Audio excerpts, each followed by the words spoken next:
परिचय। छात्रों, हम सभी सरल रेखाओं के बारे में जानते हैं। क्या कोई बता सकता है कि इन्हें किसने शामिल किया? ठीक है, मैं बताता हूं। रेखा या सरल रेखा के विचार को प्राचीन गणितज्ञों द्वारा अपनाया गया। यूक्लिड उन्हीं में से एक थे।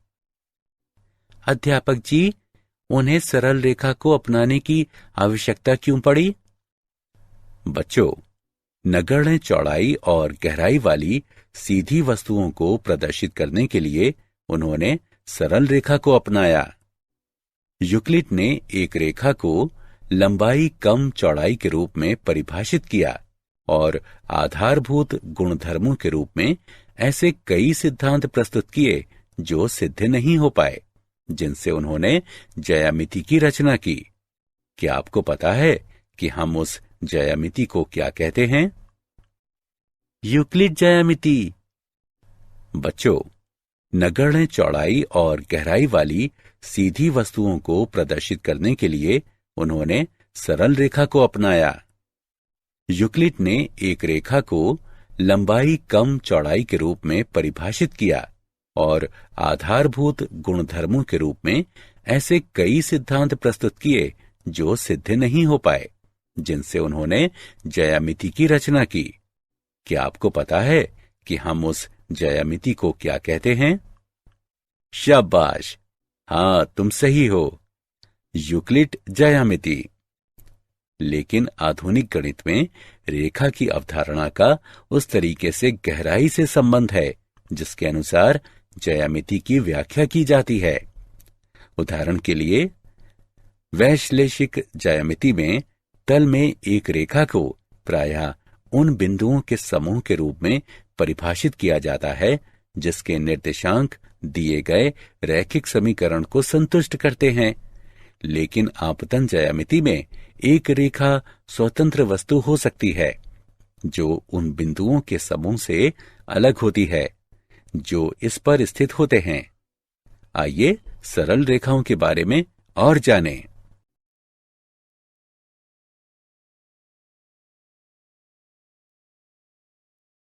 उद्देश्य। इस पाठ के अंत में आप निम्न करने में सक्षम हो जाएंगे। ढाल अंतःखंड रूप की व्याख्या करना। अंतःखंड रूप की व्याख्या करना। लंब रूप को जानना। एक रेखा के व्यापक समीकरण को लिखना। एक बिंदु से रेखा की दूरी ज्ञात करना। दो समांतर रेखाओं के बीच की दूरी ज्ञात करना।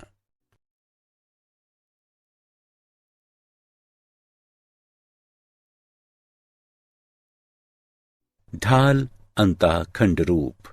किसी रेखा के समीकरण को प्रदर्शित करने के लिए शायद ढाल अंतःखंड रूप का प्रयोग सबसे अधिक किया जाता है। ढाल अंतःखंड रूप के प्रयोग में समर्थ होने के लिए आपको निम्न करने की जरूरत है। एक रेखा की ढाल ज्ञात करना और रेखा का y अंतःखंड ज्ञात करना। सामान्यतः ढाल अंतःखंड रूप में निम्न सूत्र को माना जाता है। y बराबर mx जमा b, जहां m रेखा की ढाल है और b y अंतःखंड है।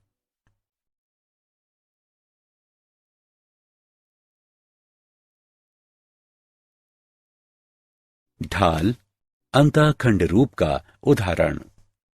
उस रेखा का समीकरण ज्ञात करें जो y अक्ष को मूल बिंदु से ऊपर 2 इकाई की दूरी पर काटती है और x अक्ष की धन दिशा के साथ 30 डिग्री का कोण बनाती है। हल। ज्ञात है कि यदि हम m ढाल वाली कोई रेखा y अंतःखंड बनाती सी है तो रेखा के समीकरण को y बराबर mx जमा c के रूप में व्यक्त किया जाता है। यहां c बराबर 2 और m बराबर tan 30 डिग्री, जो कि 1/वर्गमूल 3 के बराबर है, इस प्रकार दी गई रेखा का अभीष्ट समीकरण है y बराबर x बटे वर्गमूल 3 जमा 2। इसे हल किया जा सकता है x घटा वर्गमूल 3y जमा 2 वर्गमूल 3 बराबर 0।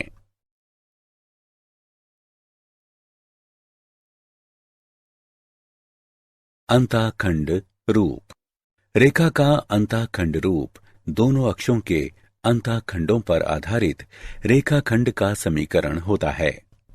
x अक्ष और y अक्ष पर क्रमशः a और b अंतःखंड बनाने वाली रेखा का समीकरण है। x बटे a जमा y बटे b बराबर 1। ax अंतःखंड है, by अंतःखंड है। a और b अशून्य होने चाहिए।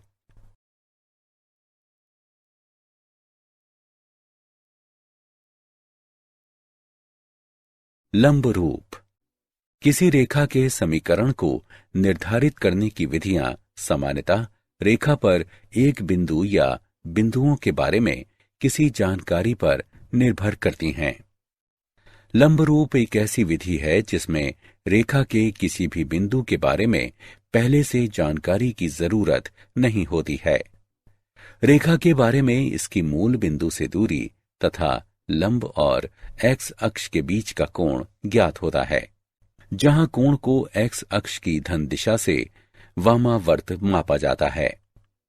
एक सरल रेखा के समीकरण का लंब रूप है x cos अल्फा जमा y sin अल्फा घटा p बराबर 0, जहां अल्फा x अक्ष से रेखा पर मूल बिंदु से लंब के बीच का कोण है तथा p लंब की लंबाई है।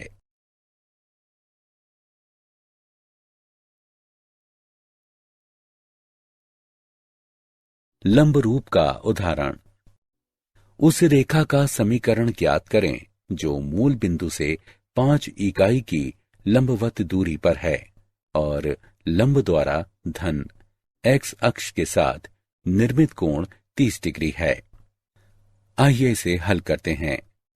यदि p मूल बिंदु से रेखा पर डाले गए लंब की लंबाई है तथा ओमेगा लंब द्वारा x अक्ष की धन दिशा के साथ निर्मित कोण है, तो रेखा के समीकरण को इस प्रकार व्यक्त करते हैं x cos ओमेगा जमा y sin ओमेगा बराबर p। यहां p बराबर 5 इकाई और ओमेगा बराबर 30 डिग्री। इस प्रकार दी गई रेखा का अभीष्ट समीकरण है x cos 30 डिग्री जमा y sin 30 डिग्री बराबर 5।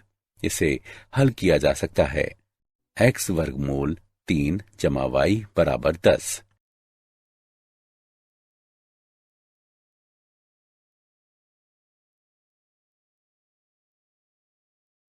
रेखा का व्यापक समीकरण ax जमा by जमा c बराबर 0 रूप की कोई समीकरण जहां a और b एक साथ 0 नहीं है व्यापक रैखिक समीकरण या रेखा का व्यापक समीकरण कहलाता है। व्यापक समीकरण के विविध रूप। ढाल अंतःखंड रूप।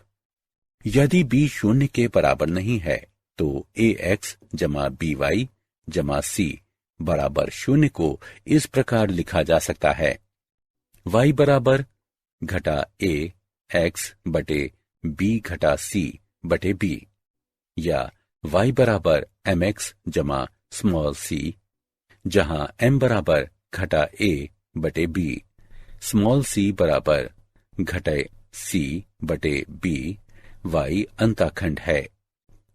यदि b बराबर 0 तो x बराबर घटा c बटे a बराबर x अंतःखंड है, जो कि एक ऊर्ध्वाधर रेखा है जिसकी ढाल अपरिभाषित है। अंतःखंड रूप।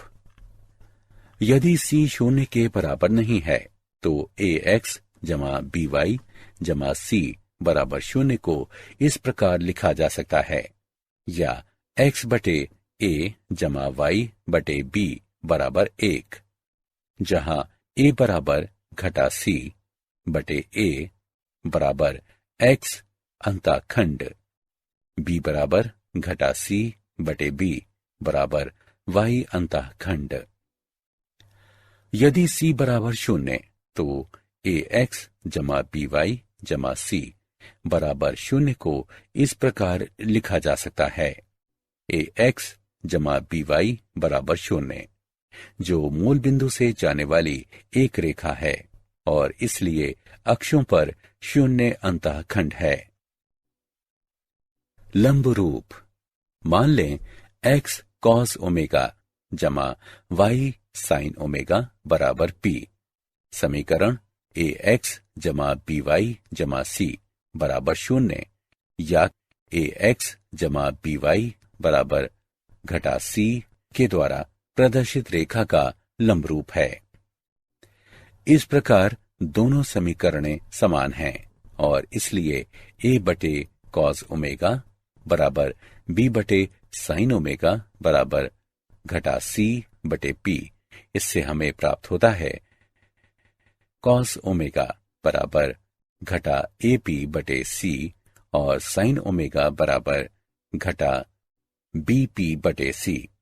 और अब sin वर्ग ओमेगा जमा cos वर्ग ओमेगा बराबर घटा AP बटे c पूरे का वर्ग जमा घटा BP बटे c पूरे का वर्ग बराबर 1, या p वर्ग बराबर c वर्ग बटे a वर्ग जमा b वर्ग, या p बराबर जमा घटा c बटे a वर्ग जमा b वर्ग का वर्गमूल। इसलिए cos ओमेगा बराबर जमा घटा a बटे a वर्ग जमा b वर्ग का वर्गमूल और sin ओमेगा बराबर जमा घटा b बटे a वर्ग जमा b वर्ग का वर्गमूल। इस प्रकार समीकरण ax जमा by जमा c बराबर 0 का लंब रूप है। x cos ओमेगा जमा y sin ओमेगा बराबर p, जहां cos ओमेगा बराबर जमा घटा a बटे a वर्ग जमा b वर्ग का वर्गमूल, sin ओमेगा बराबर जमा घटा b बटे a वर्ग जमा b वर्ग का वर्गमूल तथा p बराबर जमा घटा c बटे a वर्ग जमा b वर्ग का वर्गमूल।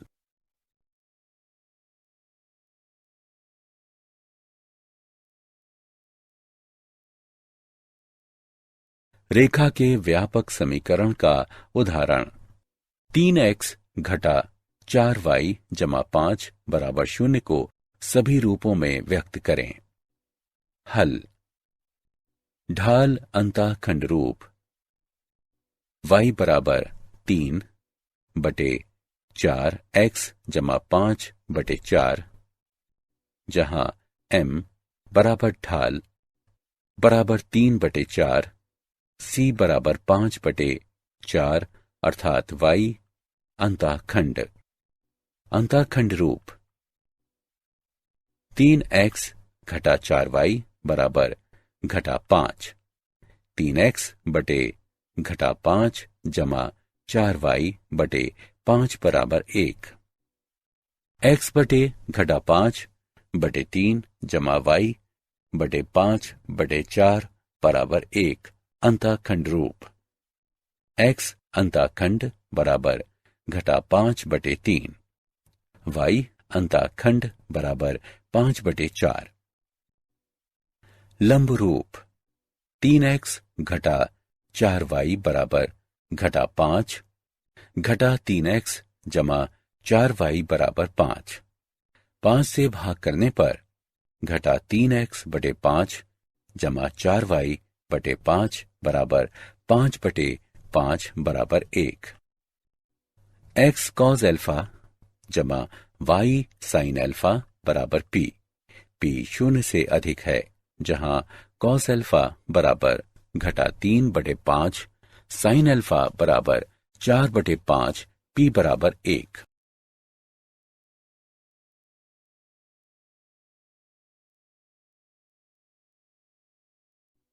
रेखा 3x घटा 4y जमा 2 बराबर 0 के समांतर और बिंदु घटा 2 3 से जाने वाली रेखा का समीकरण ज्ञात करें। हल। दी गई रेखा का समीकरण है 3x घटा 4y जमा 2 बराबर 0 या y बराबर 3x बटे 4 जमा 2 बटे 4 या y बराबर 3x बटे 4 जमा 1 बटे 2, जो y बराबर mx जमा c रूप की है। दी गई रेखा की ढाल 3 बटे 4 है। ज्ञात है कि समांतर रेखाओं की ढालें समान होती हैं, इसलिए दूसरी रेखा की ढाल है m बराबर 3 बटे 4। अब उस रेखा का समीकरण जिसकी ढाल 3 बटे 4 है और जो बिंदु घटा 2 3 से गुजरती है, 3x घटा 4y जमा 18 बराबर 0।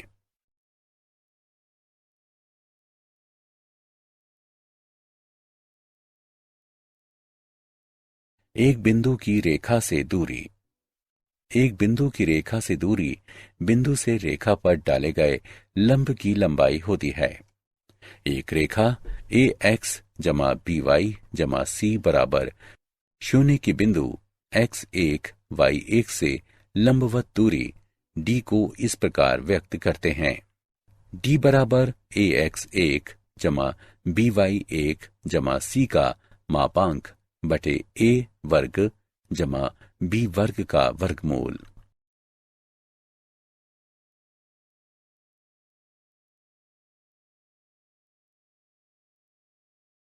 उदाहरण। बिंदु 3 घटा 5 की रेखा 3x घटा 4y घटा 26 बराबर 0 से दूरी ज्ञात करें। हल। दी गई रेखा है 3x घटा 4y घटा 26 बराबर 0। इसे 1 नाम दें। 1 की तुलना रेखा के व्यापक समीकरण ax जमा by जमा c बराबर 0 से करने पर हमें प्राप्त होता है a बराबर 3, b बराबर घटा 4 और c बराबर घटा 26। दिया गया बिंदु है x1 y1 बराबर 3 घटा 5। दिए गए बिंदु की दी गई रेखा से दूरी d 3 बटे 5 है।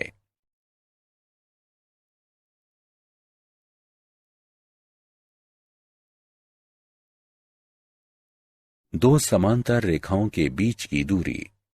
दो समांतर रेखाओं y बराबर mx जमा c1 और y बराबर mx जमा c2 के बीच की दूरी को इस प्रकार व्यक्त करते हैं। d बराबर c1 घटा c2 का मापांक बटे 1 जमा m वर्ग का वर्गमूल।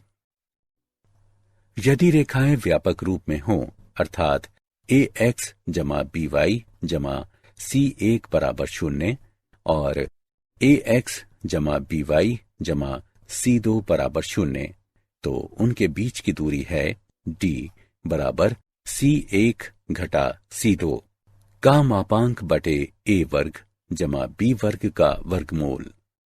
उदाहरण।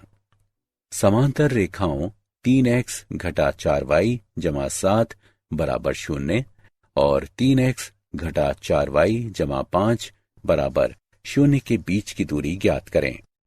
हल।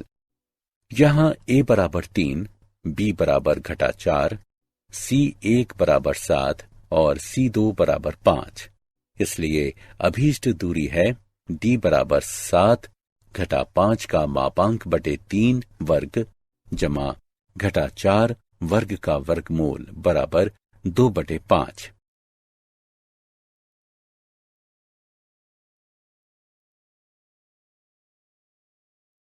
क्या आप जानते हैं दो रेखाओं का प्रतिच्छेद बिंदु, मान लें दो रेखाओं के समीकरण हैं a1 x जमा b1 y जमा c1 बराबर 0। इसे 1 नाम दें। और a2x जमा b2y जमा c2 बराबर 0। इसे 2 नाम दें। मान लें कि ये दोनों रेखाएं एक बिंदु P x1 y1 पर प्रतिच्छेद करती हैं। तब x1 y1 दी गई समीकरणों में से प्रत्येक को संतुष्ट करता है। इसलिए a1 x1 जमा b1 y1 जमा c1 बराबर 0 और a2 x1 b2 y1 जमा c2 बराबर 0। वज्र गुणन द्वारा इन दोनों को हल करने पर हमें प्राप्त होता है।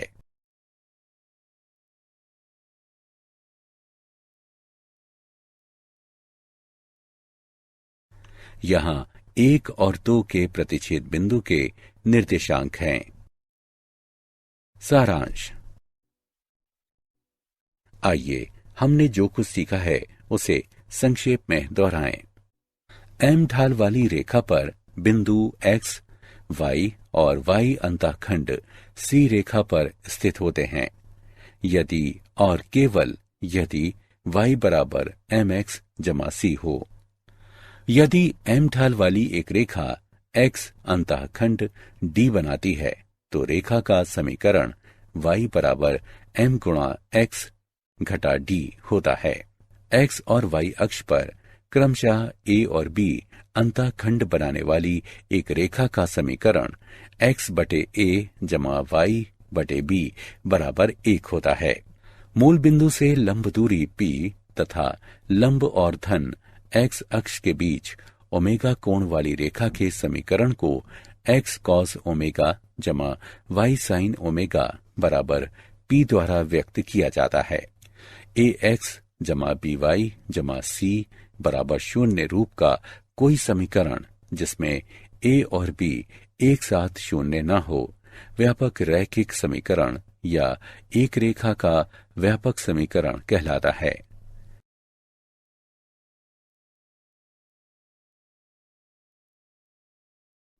एक रेखा ax जमा by जमा c बराबर 0 की एक बिंदु x1 y1 से लंबवत दूरी को इस प्रकार व्यक्त करते हैं। समांतर रेखाओं ax जमा by जमा c1 बराबर 0 और ax जमा by जमा c2 बराबर 0 के बीच की दूरी को इस प्रकार निरूपित करते हैं।